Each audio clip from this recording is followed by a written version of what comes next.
பண்டைய காலத்தில் வீரசேகரன் என்ற மன்னன் ஒரு செழிப்பான நாட்டை ஆட்சி செய்தான். அவன் நாட்டின் மக்கள் அமைதியாகவும் மகிழ்ச்சியாகவும் வாழ்ந்தனர். காரணம், மன்னன் மிகுந்த நீதியுடன் ஆட்சி செய்தான். ஒரு நாள் அரண்மனைக்கு 2 பெண்கள் வந்தனர். இருவரும் ஒரு குழந்தை தங்களுடையது என்று கூறி வாதிட்டனர். உண்மையை அறிய முடியாமல் அமைச்சர் குழப்பமடைந்தனர். மன்னர் அமைதியாக யோசித்து, இந்த குழந்தையை 2 பாகமாக வெட்டி இருவரும் ஒரு பாகம் எடுத்துக்கொள்ளலாம் என்று சொன்னான். அதை கேட்ட உடனே ஒரு பெண் அழுது கொண்டு, மன்னா, குழந்தையை வெட்ட வேண்டாம், அவளுக்கே கொடுத்து விடுங்கள். குழந்தை உயிருடன் இருந்தாலே போதும் என்றாள். மற்ற பெண் அமைதியாக இருந்தாள்.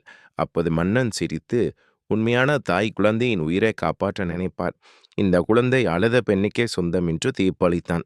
அனைவரும் மன்னனின் புத்திசாலித்தனத்தையும் நீதியையும் பாராட்டினர். கதையின் நெறி: நீதியுடன் நடந்தால் மக்கள் மனதில் என்றும் நிலைத்திருப்போம். உண்மை மற்றும் அன்பு எப்போதும் வெல்லும்.